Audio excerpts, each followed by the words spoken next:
Todas las voces. Alcemos la voz en un canto en favor de la paz. Todas las voces. Alcemos la voz en un canto en favor de la paz. La palabra de todo un continente por la 530. Vamos a charlar con Adolfo Mendoza, analista. Adolfo, ya te decimos columnista por acá nosotros en Todas las Voces, por tus participaciones a menudo y por dedicarnos este tiempo. Bienvenido, ¿cómo estás? Bueno, muchas gracias nuevamente por la invitación, Sixto, Pablo. Columnista no, ciudadano radical, ciudadano radical. Acá cuando hay una persona que comenta, hace análisis en los medios, bueno, ya se le llama columnista, por si acaso, no nada más que ese detalle. Allá como le dicen, Sixto, a los columnistas. Columnistas generalmente se los llama a los que escriben en los diarios. Ajá. Analistas les dicen, opinadores, depende. Pero bueno, nosotros tenemos a Adolfo Mendoza por la gran experiencia que tiene, el conocimiento de la política, de la coyuntura. Siempre lo llamamos para que nos dé una palabra, una visión de lo que está pasando en Bolivia, tomando en cuenta que hay tantas radios bolivianas que retransmiten este programa y que no siempre hay espacio a otras voces en Bolivia. Casi todos los medios están en otra línea, pero muy poco a la diversidad de voces. Adolfo, ¿cómo está Bolivia? ¿Cómo ves en este momento? Yo quisiera tocar tres temas puntuales y uno en términos generales para ver cuál es la tendencia, qué es lo que se esconde detrás de la última propuesta del gobierno dictatorial de Yanine Áñez para prorrogar su mandato e impedir las elecciones. El primer elemento es que ya se hizo trizas el discurso, la retórica más bien, del fraude en Bolivia. El único fraude que existió fue el organizado por la OEA y Almagro y que machacó sistemáticamente durante un año al país, a Bolivia, señalando que iba a haber un fraude. Esta retórica se acabó, pero no solamente se acabó esta retórica, se acabó la consistencia, entre comillas, de el modelo estadístico sobre el cual la OEA realizó su informe final. Esto es lo fundamental de lo que ha ocurrido en la anterior semana en torno a este tema. Y si bien existe alguna gente en Bolivia que todavía se traga la pildorita de que el MAS hizo un fraude en Bolivia en octubre del año pasado, lo evidente es que cuando se demuestra que el modelo estadístico utilizado por la gente de la OEA fue un blef, cuando se desnuda aquello, quiere decir que de pronto estamos en problemas mayores para la OEA. ¿Qué quiere decir que el modelo estadístico se haya demostrado como insostenible? Voy a poner nada más un ejemplo. En el modelo utilizado por la OEA nunca se hizo una muestra representativa. Se sacaron muestras de la votación en mesas determinadas, en mesas que estaban con una observación y que fundamentalmente correspondían al movimiento, al socialismo, con una diferencia de votos respecto del segundo considerable. El modelo estadístico normalmente tiende a contar con una muestra que sea representativa, que tenga un margen de error, que tenga un grado de confianza. Esto no existió. Lo que existió fue una extracción de actas para el análisis de manera no sistemática, de manera no aleatoria, es decir, bajo ningún concepto específico que guía la definición de los modelos estadísticos. Eso es lo que tiene que quedar claro. Y a eso debemos sumar la propia inconsistencia de las conclusiones del informe de la OEA. Se cayó la consistencia del modelo y se cayó la consistencia del informe de la OEA. Frente a eso, obviamente la derecha en Bolivia intenta arremeter con otro tipo de elementos que permitan ocultar a los ojos de la población el impacto que tiene esta conclusión obvia de la inexistencia de un fraude en Bolivia. Primero, que existe un candidato ganador legítimo. Segundo, que se está enjuiciando a personas que no cometieron delito. Tercero, se presiona a los tribunales electorales departamentales para que se sumen a una causa jurídica acusando de fraude al movimiento al socialismo. Y finalmente, todo esto con base en el intento de impedir que el movimiento al socialismo participe de las elecciones, de proscribir al MAS y PSP. Ese es el resumen, digamos, de este eje que gira en torno a lo que se publicó a nivel mundial durante toda esta semana. El segundo elemento al que quiero hacer referencia de manera puntual es la carta propuesta por Áñez a la senadora Eva Copa, justificando el prorroguismo y justificando por qué Áñez no quiere promulgar la ley aprobada por la Asamblea Legislativa Plurinacional y que permitiría al Tribunal Supremo Electoral generar ya un nuevo calendario electoral y convocar a las elecciones. Primero, que la propuesta debería haber sido dirigida al Tribunal Supremo Electoral y no a la Asamblea Legislativa Plurinacional. Segundo, exige un estudio epidemiológico cuando el propio Ejecutivo, el gobierno de facto, tuvo absolutamente todo el tiempo del mundo para hacer un estudio epidemiológico y, con base en ese estudio epidemiológico, justificar sus propias propuestas.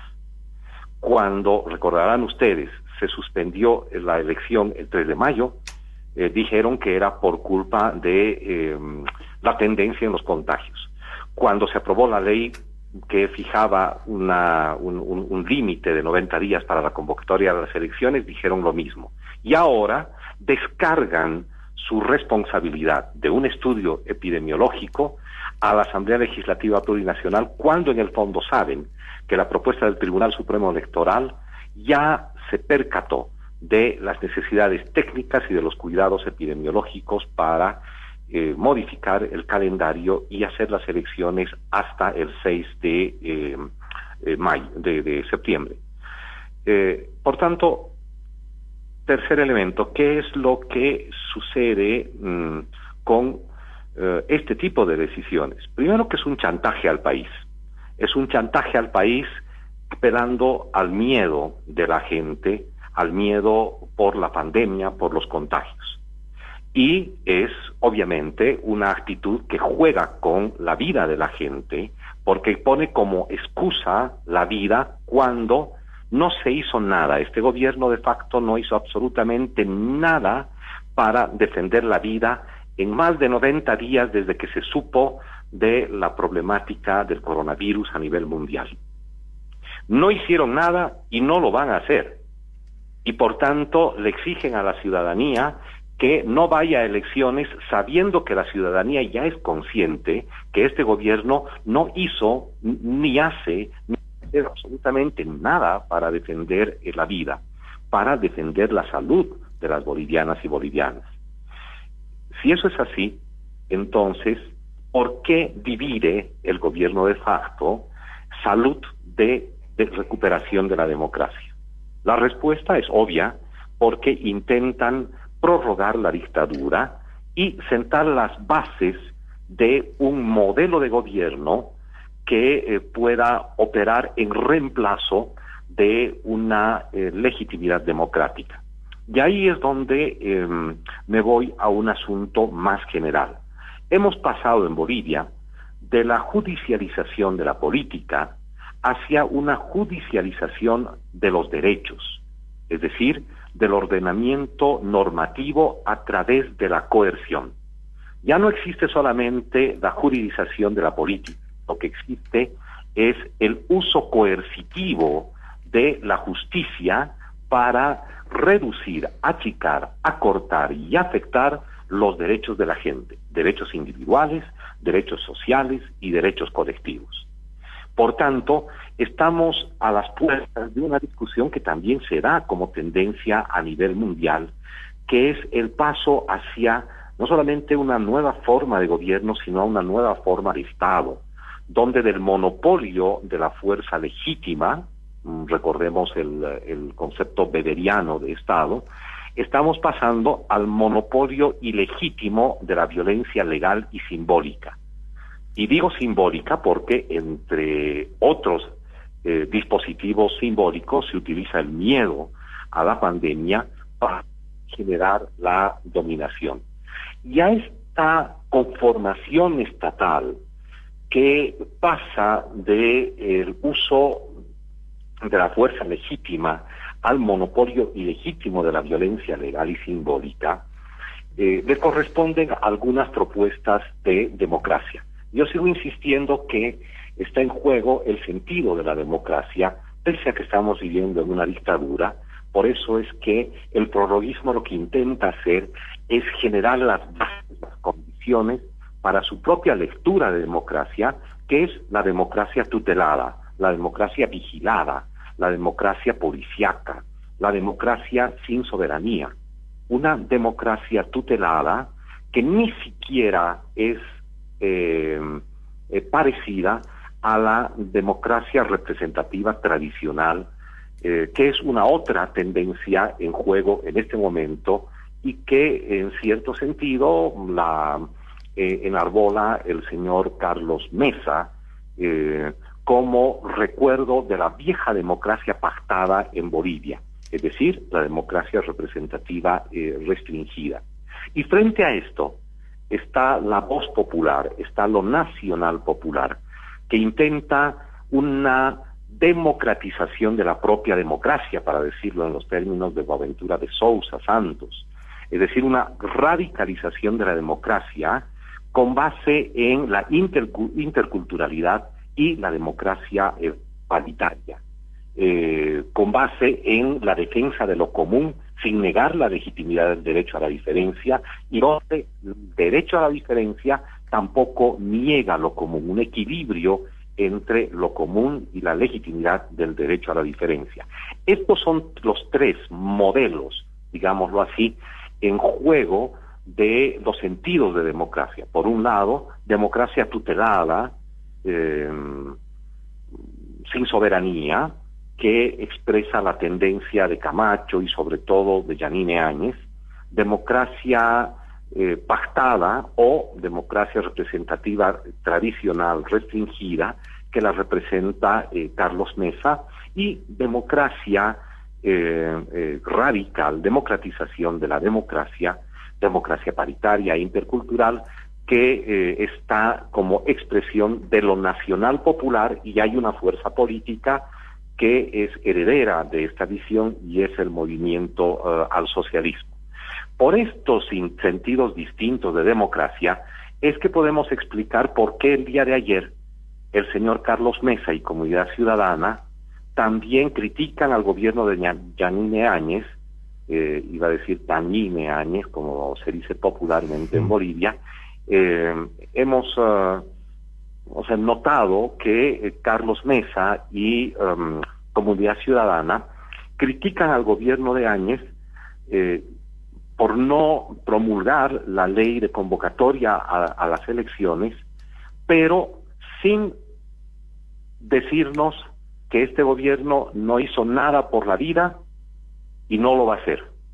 Es decir, manteniendo en esencia la división entre, por un lado, salud y por otro lado, democracia. Como que si el pueblo boliviano tuviera que elegir entre salud y democracia.